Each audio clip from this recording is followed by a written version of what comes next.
네, 2차 시 시작하겠습니다. 오늘 2차 시에는 한식의 특징과 우수성 살펴봅니다. 한식이라고 하는 건 우리나라 고유의 궁중 음식, 그 다음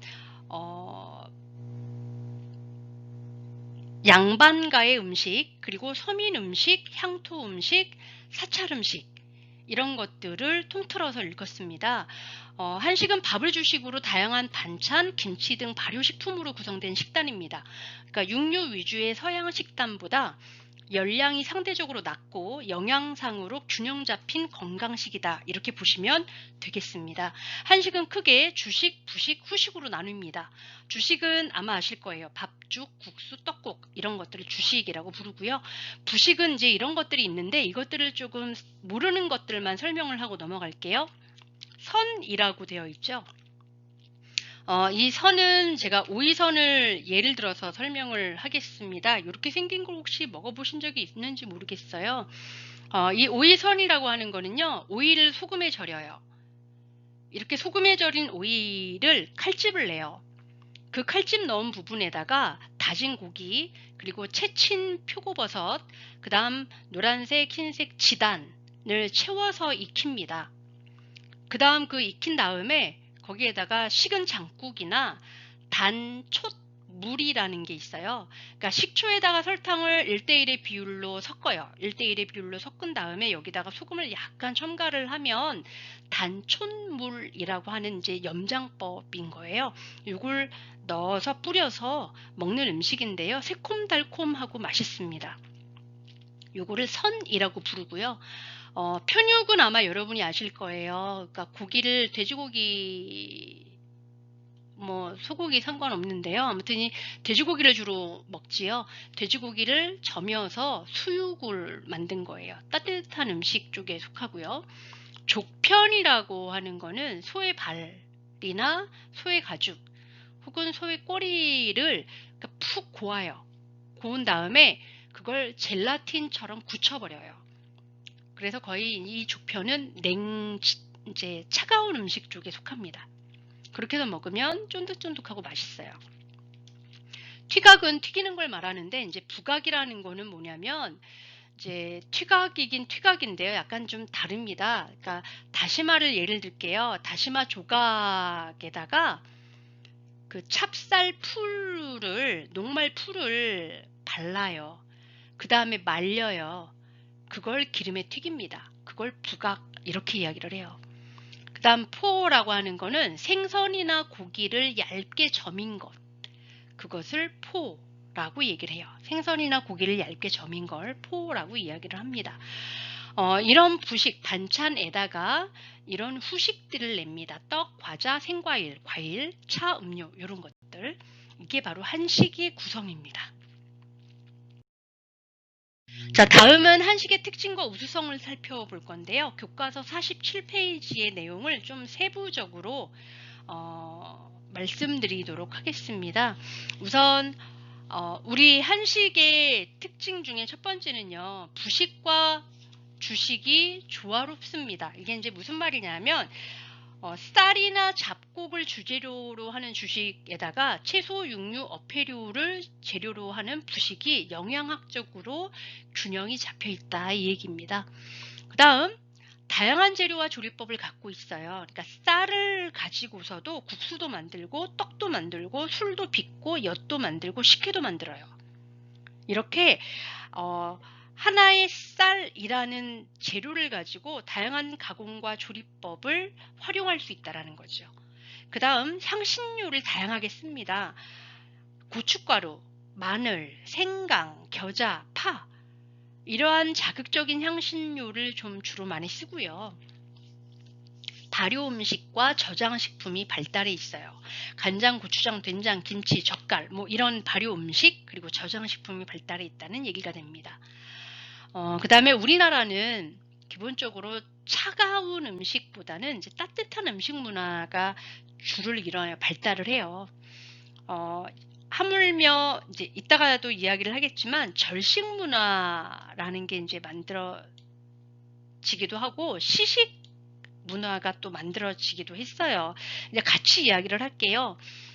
이제 국이나 탕, 찌개와 같은 따뜻한 음식이 발달을 했고요. 이것들을 먹기 위해서는 국물이 있다 보니까 젓가락보다는 숟가락을 주로 쓰게 됐지요. 그 다음에 절식 문화라는 거는 이제 절기에 맞춰서 만들어 먹는 음식을 말하는데요.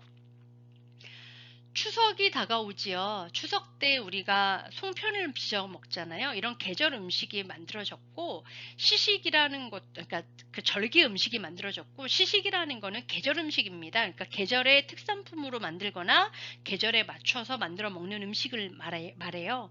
그러니까 이를테면 이열치열이라고 해서 우리가 복날 삼계탕을 먹지요. 그 더운 복날 한여름에 왜 더운 음식을 먹을까요? 그러니까 몸을 보호하기 위해서, 보양하기 위해서 먹는 음식이다라는 거죠. 이러한 절기 음식과 그 계절 음식, 시식이 발달했다라는 얘기가 됩니다. 그 다음 여기에 이제 의식동원, 약식동원이라는 말이 나오는데요. 의약과 약과 음식은 그 근원이 같은 뿌리에서 나온다라는 말입니다. 즉 밥이 보약이다라는 얘기예요. 잘 먹는 것이 중요하다. 그 다음 공간 전개형 상차림의 특징을 갖고 있는데요. 서구는 시간 차순에 따라서 전개하는 상차림 방법을 갖고 있습니다. 즉 에피타이저부터 시작해서 후식, 디저트까지 오랜 시간을 두고 먹어요. 특히 저녁에는.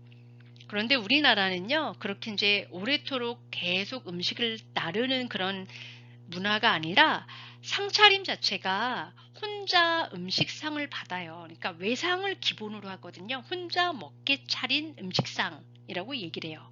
이렇게 한상 차림을 받습니다. 이 한상에 밥과 국과 그다음 구이나 여러 가지 반찬 종류 가지들이 이제 한상 차림으로 구성이 된다라는 거죠. 이것을 우리는 공간 전개형 상차림 이렇게 이야기를 합니다. 다음은요, 젓가락 비교로 살펴보는 그 수저를 주로 쓰는 저식 문화권에 대해서 조금 한번 살펴볼 거예요. 이걸 먼저 보여드릴게요. 젓가락이 3개가 있어요. 3벌이 있는데 이 젓가락은 끝이 뾰족하죠. 위에 비해서 굉장히 뾰족합니다. 두 번째 젓가락은 별 차이가 없긴 한데 위쪽은 사각형임에도 불구하고 아래쪽은 약간 좀 둥글다라는 느낌이 좀 들어야 합니다. 예. 그 다음에 요 마지막에 있는 젓가락은 굉장히 다른 젓가락에 비해서 길어요. 길고 위와 아래의 차이가 그렇게 크게 나지 않습니다. 맨 위에 있는 젓가락을 일본의 젓가락 하시라고 부르고요. 나무로 만들어져 있고요. 가운데 있는 젓가락은 한국의 젓가락입니다. 금속으로 주로 만들어져 있어요. 그래서 독극물이 들어있는지 안 들어있는지도 확인할 수 있는 방법으로 금속을 많이 쓰기도 합니다. 은수저 뭐 이렇게 쓰죠.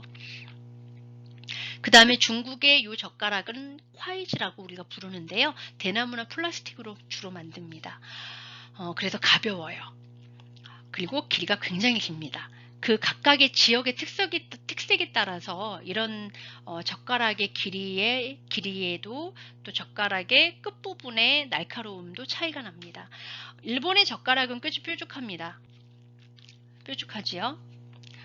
근데 왜 이렇게 뾰족하냐면 식문화가 그래서 그래요. 그러니까 쉽게 말하면 우리나라는 음식을 먹을 때 고개를 숙일지언정 밥그릇을 들고 입안으로 집어넣어서 먹진 않습니다. 그러니까 고개를 약간 숙이고 숟가락을 통해서 밥을 먹고 국물을 떠먹고 반찬은 젓가락으로 먹지요. 그러다 보니까 젓가락의 용도는 밥을 입안에 넣는 용도가 아니라 반찬을 집는 용도로 보시면 돼요. 그런데 일본이나 중국 같은 경우는 밥을 먹을 때요. 등을 꼿꼿하게 펴고요. 밥 공기를 입 가까이에 갖다 대고 밥을 입안에 쓸어 넣습니다. 그러다 보니까 약간은 뭐라고 얘기를 해야 하느냐면 우리나라에 이렇게 밥 공기를 드는 건 우리나라는 밥 공기를 들면 안 되는 게 예의인데 비해서 일본과 중국은 밥 공기를 들고 먹는 것이 예의입니다. 그러니까 나라에 따라 조금 다르죠, 예의가. 그 다음에 일본의 경우 이렇게 끝이 뾰족한 젓가락을 쓰는 이유는요. 뭐 생선이 주로 이들의 음식상에 식탁에 오르잖아요. 그러다 보니까 이 가시를 발라내기가 편하기 때문에 끝이 뾰족하다 이렇게 이야기를 하는 게 대부분이고요. 중국 같은 경우에는 불을 이용한 화식 문화가 발달을 해 있어서 그런지는 모르겠지만 길이가 굉장히 길고요. 또 뜨거운 음식을 씹기에 적당하게끔 양쪽의 구분이 별로 없습니다. 네. 그 다음에 우리나라 같은 경우는 좀 둥글기도 하고 약간은 넓적한 이유가 김치처럼 이렇게 얇은 반찬, 그러니까 전 같은 것들이 이렇게 올라가 있기 때문에 이런 것들을 집어먹기 편리하도록 끝이 약간은 둥글넓적하게 만들어 놓습니다. 이런 것들도 지역색에 따라서 먹는 방법에 따라서 약간은 문화권이 다르다 이렇게 연계해서 알아두시면 될 듯 합니다. 다음은 한식 반상 차림인데요. 우리나라 사람들이 이제 상 하나에 가족들이 둘러앉아서 먹었던 건 한국 전쟁 이후에 형성된 문화라고 보시면 돼요. 그 이전에는 이제 혼자 상을 받았다는 얘기예요. 한 방에 식구들이 8명이 있는데 이 8명이 각각 독립된 상을 받아요. 그래서 둥근 소반에다가 이렇게 기본 음식 그리고 첩수에 따른 반찬 가지수가 이렇게 구성이 된다는 얘기예요. 이게 한상 차림인 거예요. 그래서 요 한 상을 받아요. 그러다 보니 8명이 있으면 상이 8개가 들어가는 겁니다. 그래서 시의 전서 음식 방문이라는 책에 반상식도라는 제목으로 상차림 그림이 이렇게 나오고요. 요것을 가지고 이제 약간 현대화시켜서 그린 것이 요 아래에 있는 그림인데요. 이게 왜 오첩인지를 한번 살펴보자라는 거죠. 첩수라고 하는 것들은 여러분이 중학교 때 배웠을 겁니다. 그래서 여기 고등학교에서는 얘기를 하지 않을 거예요. 근데 이제 우리가 첩수를 얘기를 할 때 반찬의 가지수를 가지고 이야기를 하거든요. 그래서 기본 첩수에 포함이 안 되는 기본 음식이 있고 첩수에 포함이 되는 음식들이 있어요. 이걸 구별하실 필요가 있겠죠. 그래서 좀 보겠습니다. 밥, 국, 그 다음 여기 초장, 간장, 그리고 조치라고 하는 거는 찌개를 말해요. 얘가 찌개예요. 그 다음 김치.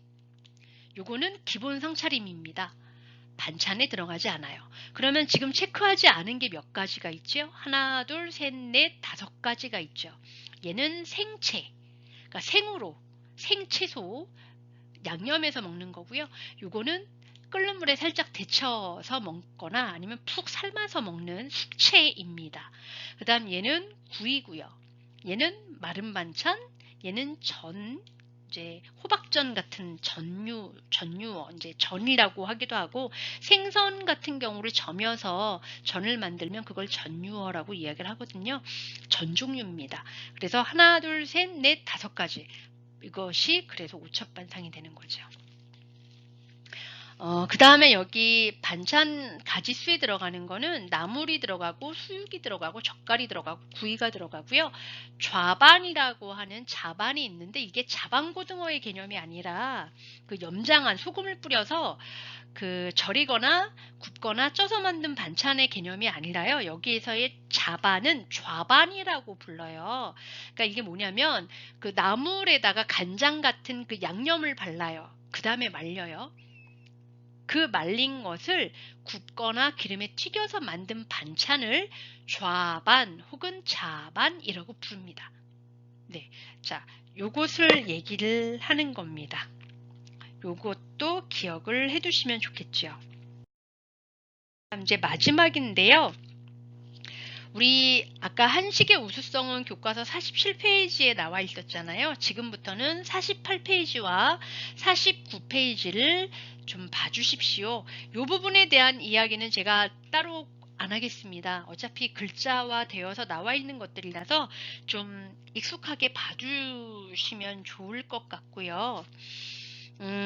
지금부터는 1, 2, 3, 4, 5, 6, 7, 8, 9 9가지의 이제 그 나라의 식문화를 조금만 좀 말씀을 드리는 것으로 이 시간을 마무리하려고 합니다.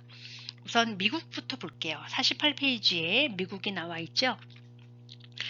이 미국 음식은요, 인디언 원주민들의 식생활 문화, 그리고 식민 세력이었던 스페인, 그리고 프랑스의 식문화 지배 세력이었던 영국, 그리고 이민자들인 독일, 또 유태인들, 이 사람들이 다양한 국가의 사람들이 정착하면서 음식 문화 자체도 굉장히 많이 혼합되어 있다라는 게 특징입니다. 그리고 식품 가공 기술, 그리고 저장 기술이 세계에서 굉장히 가장 많이 발달한 나라라고 보시면 돼요. 그러다 보니까 유통 시스템이 발달을 했고 전 지역에서 다양한 종류의 식재료를 얻을 수 있다는 장점을 가지고 있습니다.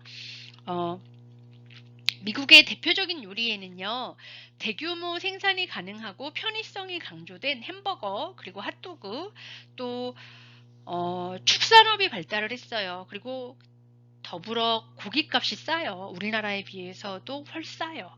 그러니까 양질의 고기를 얻을 수 있어요. 좋은 고기를. 그래서 스테이크를 즐겨 먹습니다. 이게 미국입니다. 그 다음에 그 아래에 나와 있는 프랑스를 조금만 보도록 할게요. 프랑스는요, 전 국토의 대부분이 평야, 그리고 산이 좀 낮습니다. 그리고 목초지가 많아서요, 농업, 목축업이 크게 발달을 했어요. 그리고 삼면이 바다하고 접해 있어서 해산물도 이용하기가 쉽습니다. 따라서 식재료를 다양하게 사용하고 음식 문화 또한 크게 발달을 한 나라가 바로 이 프랑스입니다. 프랑스 요리의 핵심이 바로 소스다라고 봐도 과언이 아니에요. 그러니까 요리에서 맛과 색상을 부여하고 그래서 식욕을 증진시키고 영양가도 높이고 음식을 조리하는 동안 재료들이 서로 잘 어우러지게끔 하는 역할을 하는 게 바로 이 소스입니다. 그리고 이 프랑스인들은 계층별로 음식의 종류가 조금 달랐어요. 그래서 귀족들은 다양한 육류를 주식으로 하는 데 비해서 그렇게 육류를 좀 주식으로 먹었고요. 고기의 냄새를 없애기 위해서 향신료를 주로 썼는데 그 하층은 그러질 못했습니다. 그러다 보니까 이 프랑스의 음식 문화 자체가 귀족계층, 그러니까 상류층을 중심으로 발달했다고 보는 게 맞아요. 그러다 보니 뭐 달팽이 요리라고 하는 에스카르고, 그 다음에 뭐 거위 간 요리라고 하는 푸아그라, 그리고 트러플이라고 하는 그 송로버섯, 이거는 땅속의 다이아몬드라고 해가지고요, 인공 재배가 전혀 안 되는 자연, 그러니까 희귀하죠. 그러니까 얻기가 많이 쉽지 않은 식재료라고 보시는 게 맞아요. 이런 트러플이라고 불리는 송로버섯, 그리고 또 이제 철갑상어 알을 소금에 절여서 먹는 그 캐비어, 그러한 좀 요리들이 많이 발달을 했습니다. 그래서 세계에서 유명한 3대 요리라고 하면 우리가 이 프랑스 요리가 거의 상위권에, 그러니까 세 가지가 다 상위권에 들어간다고 보시면 돼요. 푸아그라, 뭐 에스카르고, 그 다음에 트러플, 이런 요리들을 우리가 세계 3대 요리라고 얘기를 하는데 전부 프랑스 요리입니다. 다음은 이탈리아로 넘어갈게요. 이탈리아의 삼면은 지중해로 둘러싸여 있습니다. 그리고 남북으로 긴 반도국가, 그러니까 토끼 형태다라고 보시는 게 맞아요. 그러니까 우리나라처럼 위도에 따라서 지방색이 좀 다르게 나타나기도 하고요. 북부는 산, 지중해와 평원 뭐 이런 것들이 다 함께 어우러져 있기 때문에 식재료가 굉장히 풍부해요. 그리고 북부가 굉장히 부유한 지역입니다. 그러다 보니까 이탈리아를 전부 먹여 살리는 건 북부다 라는 말이 있을 정도로 부자들이 많이 살아요. 그러니까 낙농 제품, 그러니까 그 유제품도 많이 생산이 돼서요. 크림 소스도 발달을 했고요. 식재료도 풍부하고 버터도 많이 써요. 이게 다 북부예요. 그러다 보니 쌀을 이용한 요리, 대표적으로 리조또라고 하는 쌀을 이용한 요리도 발달을 했고요. 목장지대가 많다 보니까 고기도 육류도 풍부하게 사용을 합니다. 근데 그에 비해서 이 남부는 식재료가 다양하지 못해요. 그러다 보니까 밀가루를 이용을 해서 파스타를 만들어 먹거나 이제 약간은 토마토나 올리브유를 가지고 요리에 다양하게 이용해서 먹기도 하지요. 또 해산물을 이용한 요리가 오히려 이 이탈리아 남부에서 많이 주요 요리로 정착이 됐다라고 보시는 게 맞습니다. 다음은 멕시코로 넘어갑니다. 이 멕시코의 음식 문화는요, 아메리카 원주민들의 고유한 음식 문화에다가 스페인을 비롯한 유럽의 요리 문화가 혼합된 독특한 형태로 만들어져 있다고 보셔야 해요. 그러다 보니까 우리나라 사람들의 입맛에도 되게 잘 맞는 음식이기도 합니다. 또 스페인으로부터 독립한 다음에는 다른 유럽 국가들의 영향도 많이 받아서 조금은 사회계층의 구분이 또 심한 상류층은 좀 서구화된 식생활을 즐깁니다. 그런데 중류층과 하류층은 좀 전통적인 식생활을 하는 경우들이 조금 많이 있어요. 그러니까 좀 같은 나라이긴 하지만 그 경제 상황에 따라서 요리법이 다채로운 곳과 좀 다채롭지 않은 곳으로 이렇게 나뉜다라고 보시는 게 맞을 겁니다. 그리고 좀 이 멕시코 음식들은요, 시각적으로 굉장히 예뻐요. 그리고 맛도 다양하고 또 풍성한 맛을 가지고 있어서 세계적으로 굉장히 사랑을 받는 그런 음식이다라고 보시면 좋겠습니다. 게다가 이제 이 옥수수가 고원지대에서 잘 자라고요. 오랫동안 저장할 수 있다는 그 특징이 있어요. 그러다 보니 이 멕시코의 주식으로 자리 잡고 있다라고 보는 게 맞고, 우리의 밥처럼 이 또띠아라는 것을 만들어서요, 바삭하게도 만들기도 하고 좀 촉촉하게 만들기도 하거든요. 그래서 이 또띠아에다가 싸서 먹는 것도 있습니다. 그리고 이 또띠아를 바짝 튀기면 나초가 되는 거죠. 나초도 토마토 소스에다 찍어서 먹기도 하고요. 칠리 소스에 찍어서 먹기도 하죠. 이게 멕시코였고요. 그 다음에 인도로 넘어갈게요. 인도는 다인종 국가예요. 그리고 중동과 서양 문화의 영향을 받아서 음식도 지역과 종교에 따라서 매우 다양합니다. 그리고 인도도 땅덩어리가 넓어서요. 대부분의 이제 힌두교도들 그리고 이슬람 교도들은 이 종교적인 정서를 존중하기 때문에 돼지고기, 소고기를 안 먹어요. 또 이 고기를 안 먹는다고 해서 영양적인 결핍을 가질 수는 없잖아요. 그러다 보니까 그 곡물 그리고 콩으로부터 단백질을 섭취를 하고요. 우유로 만든 다히라고 하는 우리 이제 이른바 그래놀라를 우유에 타서 먹잖아요. 그런 것처럼 그 다히라고 하는 것 그리고 또 버터를 요리에 많이 이용을 해서 영양적으로는 별 문제를 갖고 있지 않습니다. 또 이제 소고기, 돼지고기를 안 먹다 보니까 닭고기, 양고기를 주로 먹어요. 그리고 생선을 먹기도 합니다. 그 인도의 북부 지역 같은 경우는 이제 밀이 주요 작물이긴 한데요. 중동이나 유럽의 영향을 많이 받아서 이제 빵을 먹기도 하지요. 그런데 동부와 남부는 쌀을 또 먹어요. 그리고 전통 음식 문화를 주로 갖고 있기 때문에 손으로 많이 먹죠. 그 다음 중국으로 가기 전에 베트남으로 한번 가볼까요? 이 베트남 같은 경우는 북부와 남부로 나뉘어져 있어요. 그래서 북부를 먼저 얘기를 해보면 아열대성 기후에 속해 있어요. 북부는. 그래서 이 쌀 요리가 많이 발달이 되어 있고요. 이 남부는 열대성 기후예요. 벼농사가 그래서 발달을 했고요.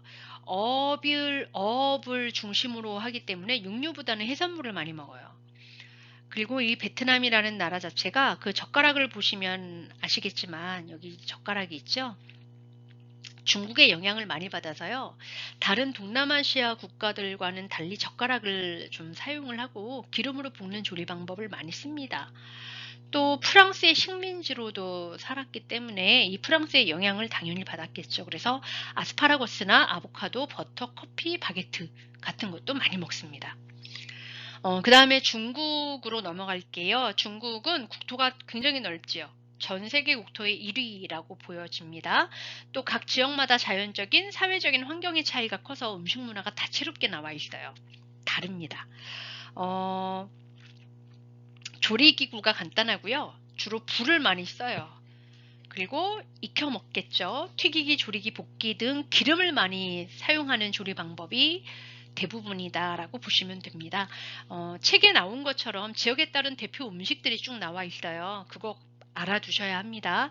그리고 지금 이 PT에서 요 음식이 동파육이라는 건데 그 중국 북송의 시인인 소동파가 즐겨 먹었다는 데서 이 동파육이라고 소동파의 동파 이름을 따서 동파육이라고 부르거든요. 돼지고기입니다. 그러니까 통삼겹살 요리라고 보시면 돼요. 이게 이제 상해의 유명한 요리가 되는 거죠. 그래서 베이징, 상해, 상하이라고 되어 있는데 상해, 스촨, 광둥 요리를 알아두시기 바랍니다. 그 다음 일본으로 넘어갈게요. 일본 음식은 눈과 입으로 먹는다라고 할 정도로 그 시각적인 면을 굉장히 중요하게 생각을 해요. 그러니까 음식의 종류나 계절에 따라서 그릇의 색상도 되게 중요하게 생각을 하고 모양을 굉장히 많이 고려를 해서 음식을 담습니다. 그래서 일본의 그 그릇이 참 예쁘고 소담스럽고 한편으로는 화려하기도 하고 그래요. 그리고 이 일본은 종교의 영향을 좀 받았기 때문에 육식 문화가 발달하지 못했어요. 고기를 많이 먹기보다는 해산물 그리고 콩 중심의 식생활 문화가 정착이 됐다라고 보시는 게 맞아요. 그러다 보니까 이 콩 제품인 두부, 뭐 유부, 또 미소, 간장, 낫또 이런 것들을 많이 먹습니다. 그래서 사람들이 많이 먹지도 않을 뿐만 아니라 많이 먹어도 이 장운동이 활발해져요. 낫또 같은 경우 발효식품이라서. 그래서 살찐 사람들이 많이 없다 이렇게 보여지죠. 그 다음에 이 마지막에 제가요 스웨덴의 스루스트레밍이라는 요리를 거기다가 이제 제시를 해놨는데요. 보시기에 어떠신가요? 이거 엄청 비립니다. 역겨워요. 예, 역겨운 음식을 여기다 놔서 죄송하긴 한데 이제 독특해서 제가 여기다가 제시를 했어요. 이게 스웨덴의 통조림이고요. 청어라는 그 해산 그 생선이죠. 청어를 발효시킨 통조림이라고 보시면 되고요. 세계에서 제일 냄새가 심한 음식입니다. 그래서 못 먹습니다. 역겨운 음식이다. 이렇게 이야기를 합니다. 과제는 없고요. 오늘 여기까지 하겠습니다.